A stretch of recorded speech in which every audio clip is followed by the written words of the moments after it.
Hey everyone, now we are going to start with the subtopic of class 10th 6th chapter, that is political parties.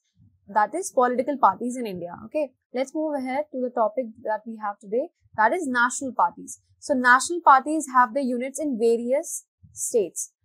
A party, they secure at least what? 6% of total votes in Lok Sabha elections or assembly elections in 4 states. Okay, assembly elections in 4 states and wins at least 4 seats in the Lok Sabha is recognized as a national party. So there are different types of party, if we take it as like national parties or the state parties, right? So out of this, national parties are those parties in which a party that is secure at least 6%. They are able to secure 6% of total votes in Lok Sabha or when they contest for 4 states and win at least 4 seats. They have to win at least 4 seats in Lok Sabha to be recognized as a national party. Okay. So every party in the country has to register with the election commission. Every party has to do that. And while the commission treats all parties equally, it offers some special facilities to these large and established parties. So election commission offers special facilities to large and established parties. So these parties are given unique symbol. What they are given? They are given some unique symbol. Okay. And only the official candidates of that party can have that symbol, can use that symbol for election purposes. So parties that get these privilege and some other facilities are called as recognized parties by the election commission for this purpose. So the parties which have some unique symbol and their candidates can use this. Candidates use this for election purpose. Okay. So this is known as what? The party which is allowed to have a unique symbol of its own is known as recognized parties. Parties by election commission. Okay. So to be a national party, one has to have what? 6% of total votes in Lok Sabha or have to contest for 4 seats, 4 states basically, and have to win 4 seats in the Lok Sabha, which is recognized to be recognized as a national party. So any party that has its own symbol or use this for election purposes, they are called as recognized parties by the election commission. Okay, let's move ahead. Recognized national parties. As we can see here, we have 7 recognized parties in this video, in this slide. Number 1 is Indian National Congress. Okay. So INC is basically Indian National Congress, which is also known as the Congress Party. We can say it has here. It is also known as what? Congress Party. So it was one of the oldest parties that we have seen so far, and it was founded in like 1885, if we talk about it like that, and has experienced many splits in this Indian National Congress because it was a like major party, or the starting of any political parties that was happening was from INC only. And it played a very dominant role in the Indian independence as well and politics as well. Okay. So, the leaders were like Jawaharlal Nehru, if we talk about.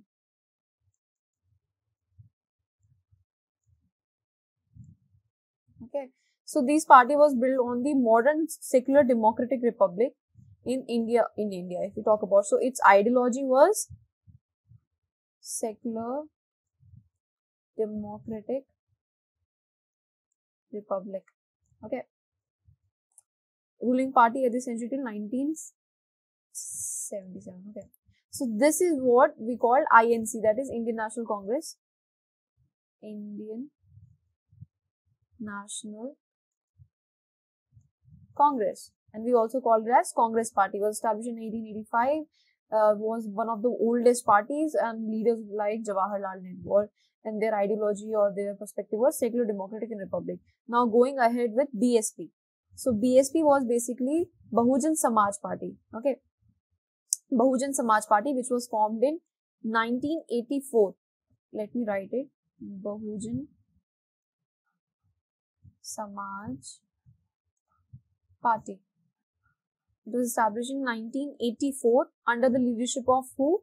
Kanshi Ram. So we can see Congress was established in 1885. This BSP was established in 1984. Okay, by Kanshi Ram. He was the main leader who seeks to represent and secure the powers, or the he wanted to basically represent those castes, those people who were underrepresented or were in minority. Basically, the Dalit, Adivasis, OBCs, and regional minority. Okay. So these are based on the teachings of Sahu Maharaj. If we talk about Maharaj, Mahatma Phule, Periyar Ramaswamy Naikar, Baba Saheb Ambedkar. So if we talk about some major people who were following the BSP, who were on the basis of the leaders who were very influential in this formation of this, was basically were inspired by the Ambedkar. Then we have Sahu Maharaj,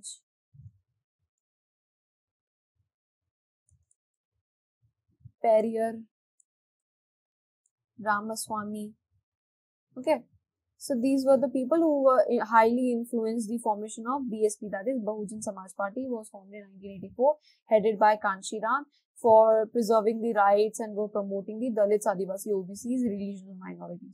Now moving ahead to BJP. So we must know BJP at least, that is Bharatiya Janata Party.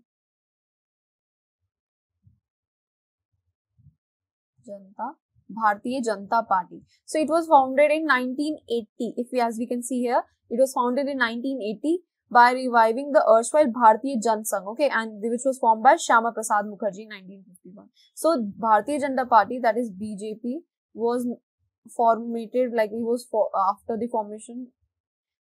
Before it was Bharatiya Jan Sangh, which was formed by Shyama Prasad Mukherjee. Shyama Prasad Mukherjee in 1951. In 1951. Okay. So that's when it was formed, Bharatiya Jan Sangh, and then it later changed into BJP, that is Bharatiya Janata Party. Okay. It was built on the strong that they wanted to have a strong modern India. And it was inspiration from Indian ancient cultures, values. Deen Dayal Upadhyay was inspirational. Ideas of integral humanism and Antyodaya. So basically, BJP was based on the following the culture, they were on the religious or the traditions and culture. Okay. So basically, it has certain values, that was culture, values, then Hindutva,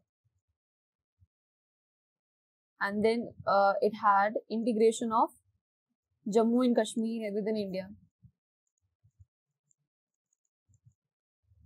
In India, and from 1990s it started getting popular. Okay, right now its alliance, that is NDA.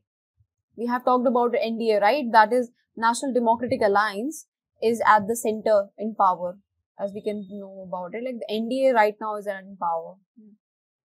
Then going ahead to CPI, the Communist Party of India that we have, that is CPI. So Communist Party was formed in 1925. As we can see, this CPI is Communist Party of India, and it was formed in 1925 and believes in Marxism, Leninism, secularism and democracy. It was opposed to the forces of successionism and communalism. So we can write that in what values they believed in.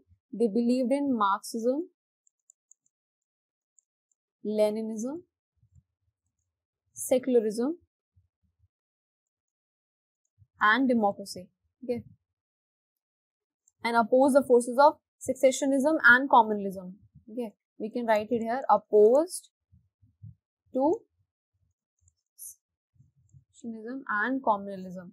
These are some important points that we have to just go through, right? INC was formed in 1885, BSP was formed in 1984, BJP was formulated, Bharatiya Jan Sangh was formulated in 1951, CPI was formulated in 1925, and this is also known as Congress Party with leaders like Jawaharlal Nehru, right, with ideologies and beliefs in secular democratic republic, whereas BSP was basically in 1984 by Kanshi Ram for promoting and supporting the rights and values of Dalits, Adivasis, OBCs and regional minority. Then BJP in 1951, if we talk about it like that, Bharatiya Jansangh. 1980, BJP was formulated based on cultural values, Hindutva, integration of Jammu and Kashmir in India. In 1990s, it was becoming very popular with the alliance that was NDA.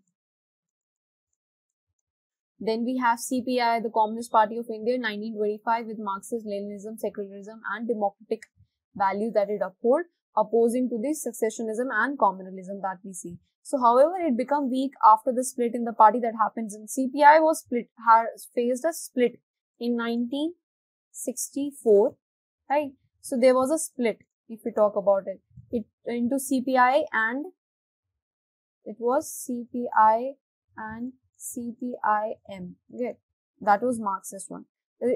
This led to the formation of CPI and CPIM, that is Marxist. Then significant essence were in Kerala, whereas Punjab, Bengal, Andhra Pradesh, Tamil Nadu. So that's how we can see CPI has been very influential in several states. Now going ahead to the Communist Party of India, that was in Marxist, this one. As we have talked about it, it was founded in which year? 1964. We read about it before, right? And believes in Marxism and Leninism. Marxism and Leninism. Okay. And it supports socialism, secularism, democracy and opposes imperialism and communalism. Basically, opposes imperialism and communalism. Okay. So, it accepts democratic election as useful to the helpful means for securing the objective of the social economic justice in India. As we can see here, the critical of various new economic policies that allow free flow of foreign capital and goods in India. So, CPI has been active in West Bengal without any break for 34 years. And it has been also have played a very important role in the politics of India. Then we will go to the NCP, that is National Congress Party. Congress Party. Let me write it here in 1964. Okay. And it was formed in 1999.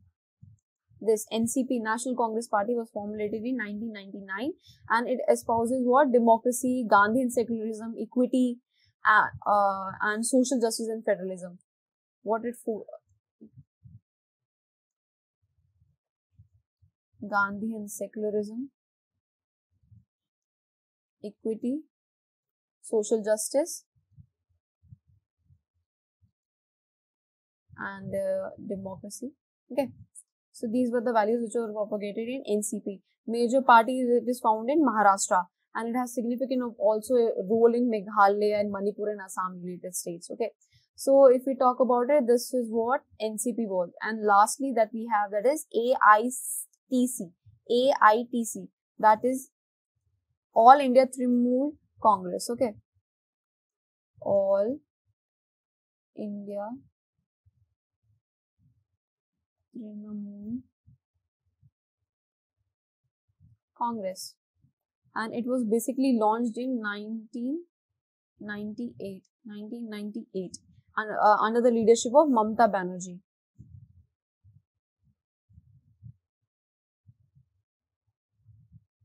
So, AITC, that is All India Trinamool Congress, was formulated in 1998 headed by Mamata Banerjee. Party symbol was, as you can see, flower and grass with white, saffron and green color, which was committed to secularism and federalism.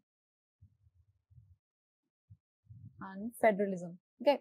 So, these were some important points as we have gone so far. We have to just remember the dates, the name of the short forms and the names of the party and some major leaders like in Congress, INC, we have Jawaharlal Nehru, BASP, we have Kanshi Ram and various the people which have played a very important role. Then BJP, we have right now we have Narendra Modi, Amit Shah, CPI, CPIM, NCP and AITC, we have Mamata Banerjee. So with the years, we have to remember the years and certain ideology or the belief that they have within that party. Okay, let's move ahead to this. Now we are going to talk about the state parties. state parties. A party that secure at least 6% of total votes. A state party is basically a party in which it will secure at least 6% of total votes in an election in legislative assembly. That was in Lok Sabha, right? This time it is in legislative assembly of a state and wins at least 2 seats and recognized as a state or a regional party. In national parties, what we need to have? We need to have at least 4 seats. But in state parties, we need to have just 2 seats to be recognized as a state or a regional party. Okay. However, yet these parties need not to be regional in their ideology or outlook. Some of these parties are all Indian parties that happen to be succeeded only in some states only. So it is not always that the case that the parties need to be regional in their ideology or something to be recognized as a state or a regional party. It could be happening that these parties could have a whole scope in the whole India. However, they have just succeeded within only 2 or in some states only. Okay, let's take in only 2 states only. So that's why they are considered as what? The state parties. Let's move ahead to the challenges to the political parties that we have. So there are like 4 challenges that we have. That is a lack of internal democracy as first, and lack of dynastic succession, which cause problems for the parties. These are the 2 challenges. Then the role of money and muscle power adds to these challenges. Along with parties may also be similar, offering voters or no real choice. So let's move ahead.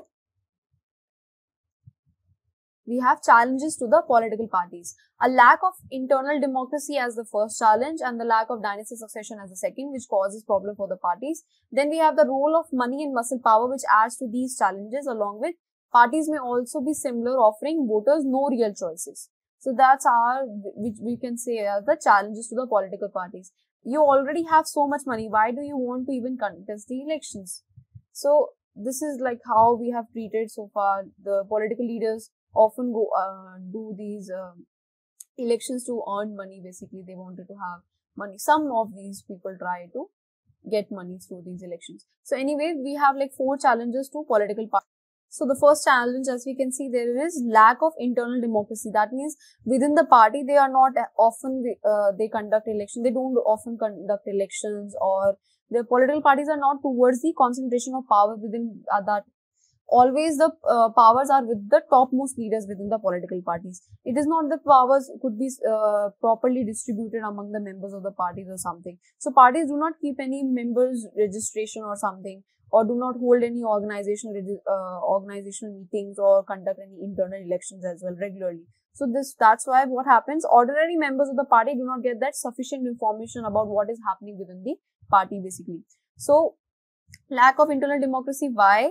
Because concentration, if we talk about it like this, we can see concentration of power to topmost leaders only. Topmost. Then we have no elections. They perform literally no elections are there, or that's why the ordinary members of the party don't have the sufficient information of what is literally going on within the party. That's why there is a lack of internal democracy, which means that they are like the powers is concentrated on the topmost leaders only. There are no elections happening, or any like ordinary members don't have the real knowledge of what is literally happening within the party. So that's why we can say that they were like, as a result, the leaders assume the greater powers to make decisions in the name of the party. So the topmost leaders, definitely they only make the major decisions within the party. So that's why we can say that there is a lack of internal democracy. The second challenge that we face is this dynastic succession. Okay. So there is a lack of dynastic succession, which is related to the first one, as we can see. So it happens that most political parties do not practice an open and transparent procedures for any sort of a functioning. So that's why there are very few ways in which ordinary worker to rise to the top of the party. So those who happen to be the leaders are in position of unfair advantage to favor people close to them or even their family members. In many parties, the top positions are always controlled by the members of one family. So what happened? We have also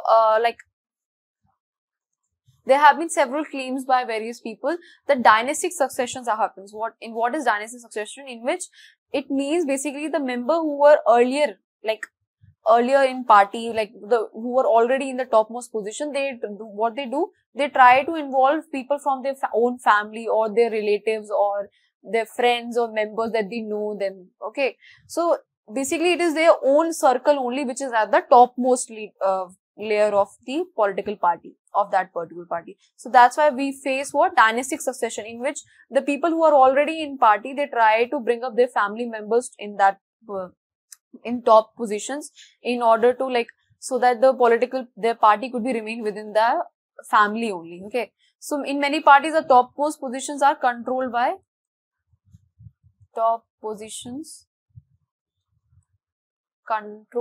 family members, or friends, or their acquaintances basically. Okay, so that's how this is unfair to the other members of the party. So it has become very difficult for any ordinary citizen or ordinary person who from very normal background to rise and to lead to the topmost of that particular party. Okay, so that's why it is very difficult for them, and it is bad for democracy. That's why we can say bad for democracy. Okay, and this tendency is present in some measure or all over the world. It is not like this, it is present within the India only, it is present in various other countries as well. It is like very common, and it is about to happen. Okay, including some older democracies as well. Okay, now going ahead to the third challenge that we face, that is the role of money and muscle power in politics. So what happens when there is a role of money and muscle power? That this in parties, especially during the elections, the parties which are focused on winning, what they do, they try to use any sort of a way in order to win the elections. They tend to use shortcuts like to win the elections, and so basically the main role of some political parties is to just earn money and win elections. So they tend to do the shortcuts to win the election. In this way, how they do, they tend to nominate those candidates who can raise like a lot of money. Rich people or companies who give funds to the parties tend to have influence on those policies and decisions of the party. In some cases, parties support criminals who can even like win the election. So what they do, the role of muscle and power, they give, I can write it here like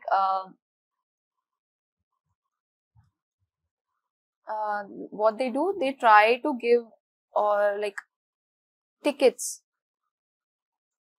to rich candidates,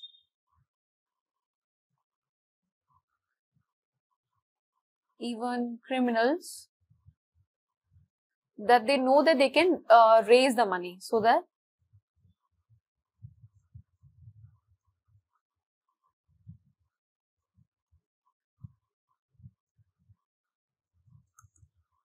so Democrats all over the world are worried about increasing role of these rich people and big companies, because those people, like the people who are like there are many people, many companies who want to have an influence within the political sector as well. So what they do, they invest in the parties, in those particular parties in some way, so that they could have like their influence in within that policy framing when they won the election, that particular party win the elections. So that's what they do, try to do, the role of money and muscle power in this, and which adds to these challenges. Along with the parties may also suffer what?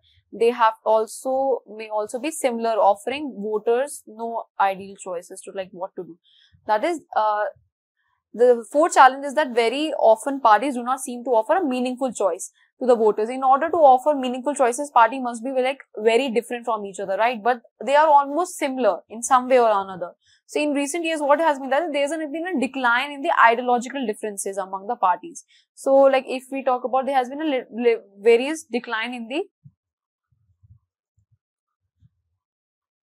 in ideological difference, okay, which tends to make these parties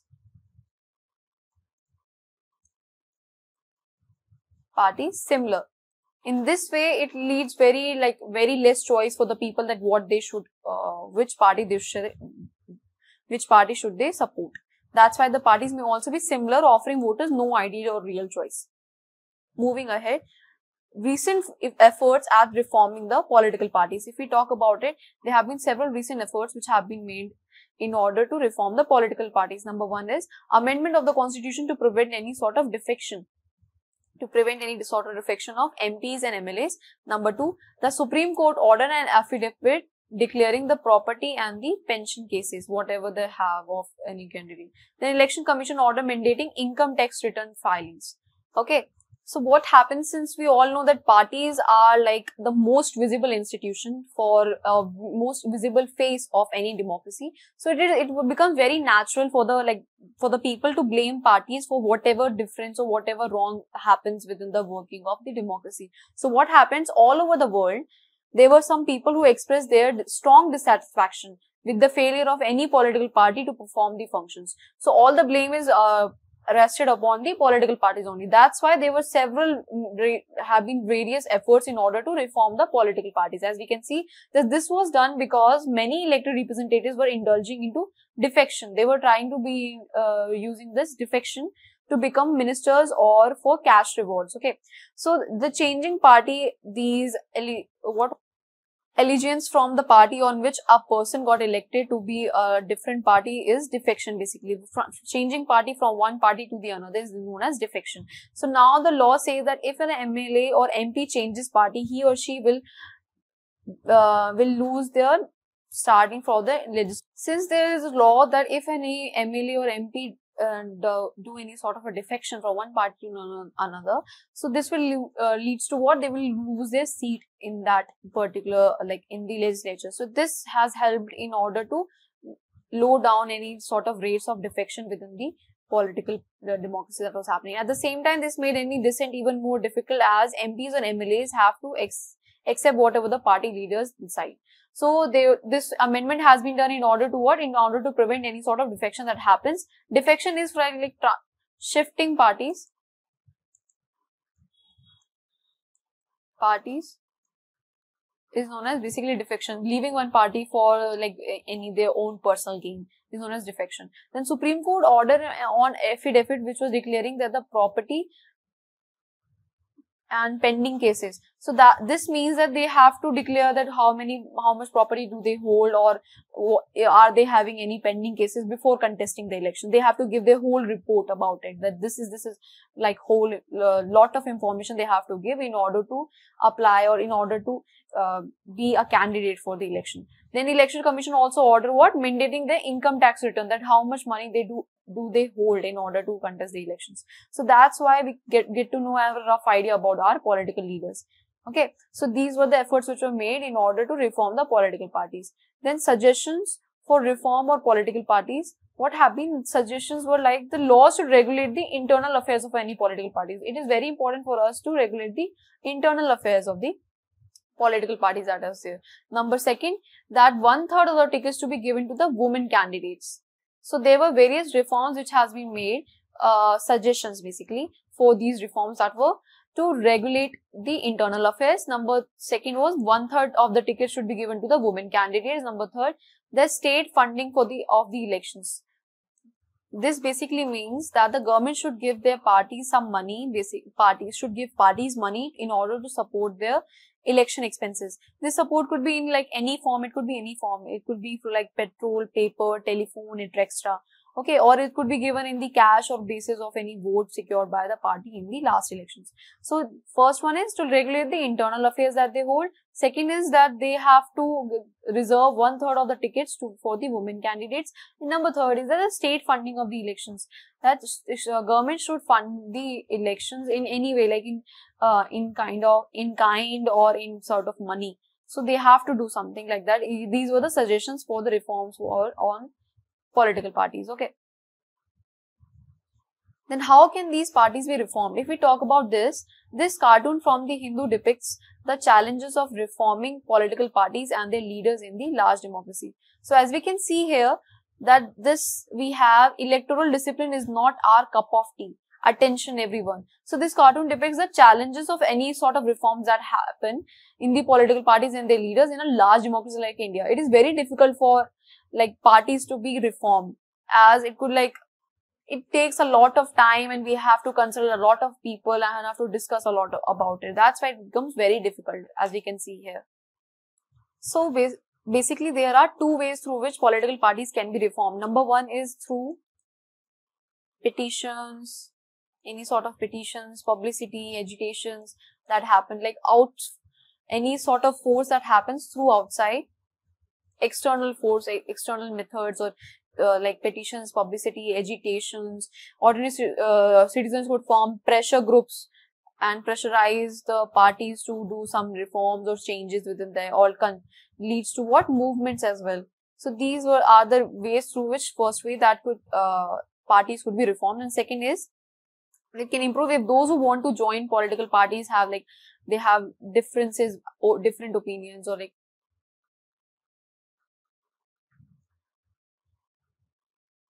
good intentions, join politics. Good people join politics so that they could be easier for them to, like, fight within the differences that happens within the party and try to bring reforms within the party. So as we can see, the challenge of reforming political parties and leaders in a large democracy like India is very difficult. Okay. With this, let's move ahead. Question number 1. State the various functions of political parties which perform in a democracy. So, state the various functions of political parties which perform in a democracy. We have stated already in before previous video as well. It includes number 1, it is contesting elections. Okay. What they do, the elections are contested by various parties, independent as well. Selection of these candidates is basically done in various ways. If we have talked about how selection takes place in USA by the members and the people of the party, and in India it is basically done by the topmost leaders. Number 2, it is what we talked about earlier, is policies and programs. Okay.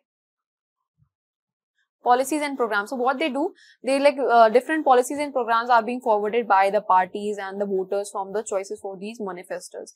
And number 3 is access to the government machinery. Number 3 was access to government machinery and welfare schemes. Okay.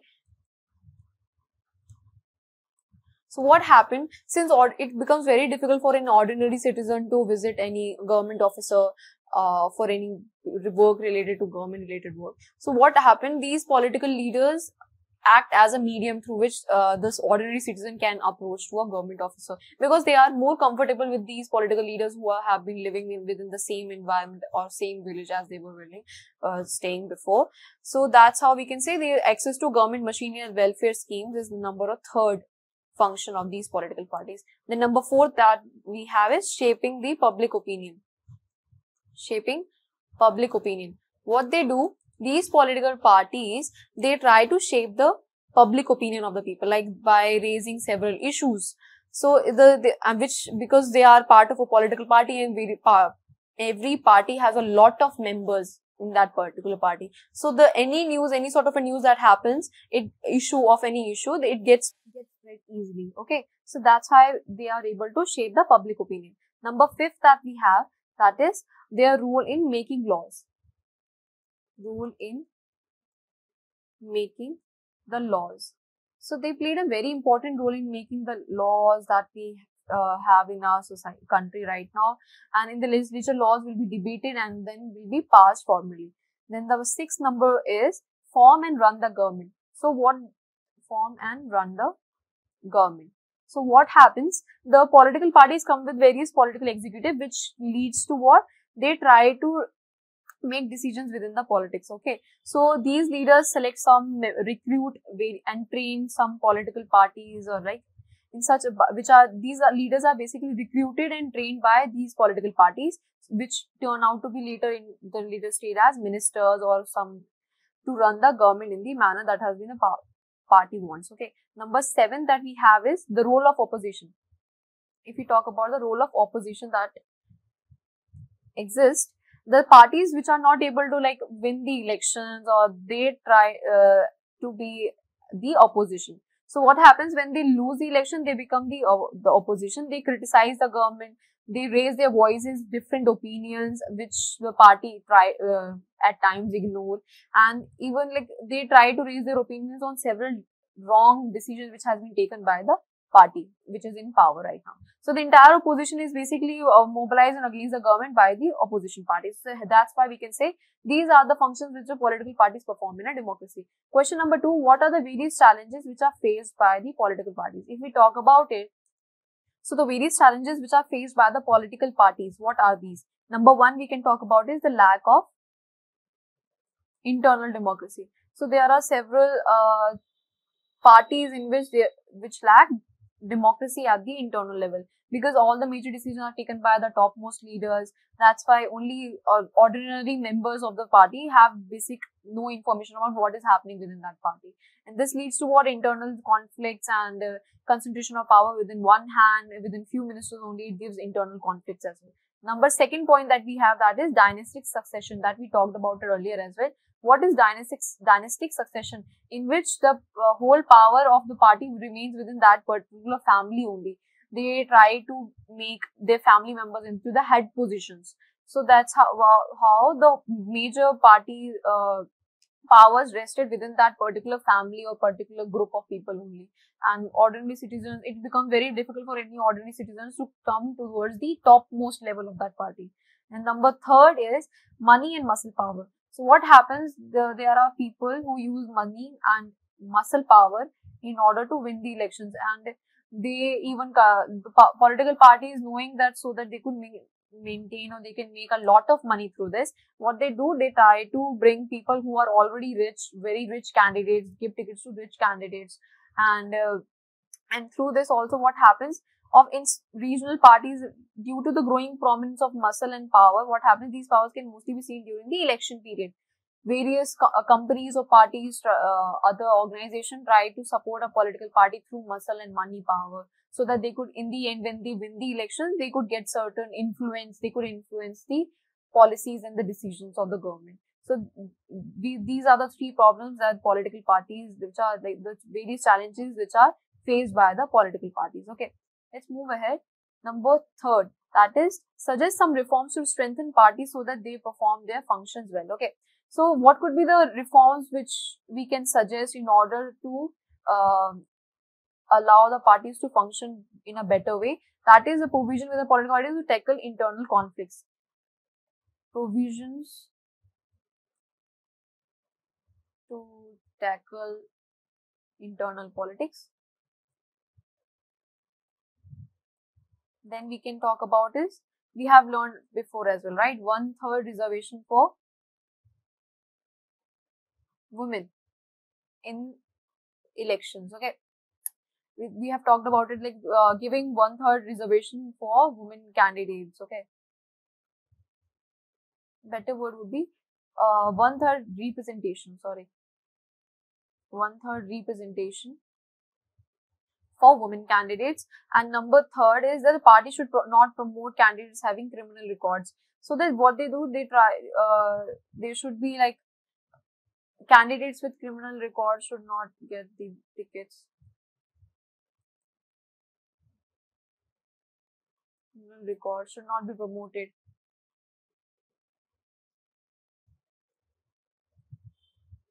Promoted by parties. Okay. And number 4, state funding. States could fund the elections of some particular parties in order, so that they could invest in these elections during the elections. Okay, state funding the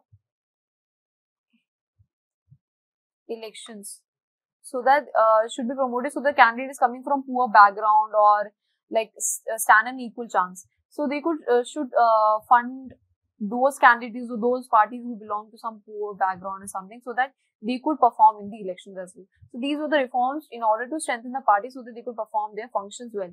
Then now talking about that is, what is exactly a political party? So a political party, let me write it as a group of people who come together to contest the elections and hold power in the government. Okay. So they agree on some policies and programs in the society to view or promote the collective good. This is what we call a political party. So political party is basically a group of people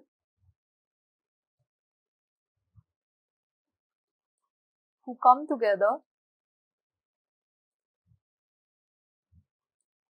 to contest elections and hold power in the government.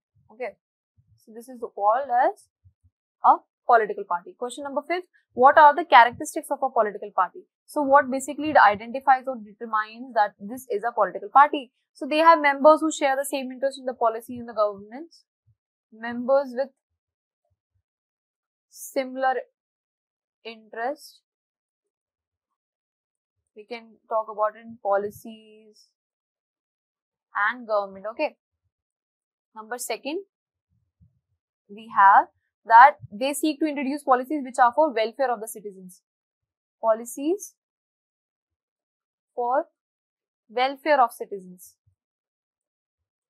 Political party role is to seek policies for the welfare of the citizens. Number 3 is there are 3 components of any political party. Components, if we talk about the components of political party, that is number 1, a leader. Number 2, we talk about active members. And number 3 is the followers. Okay, so these are the components of a political party, and that's how we can characterize any political party. Question number 6, a group of people who come together to contest elections and hold power in a government, which is called a political party. We have just read about it, right? Sorry for my handwriting. So, okay, a group of people who come together to contest elections and hold power in the government is called political party.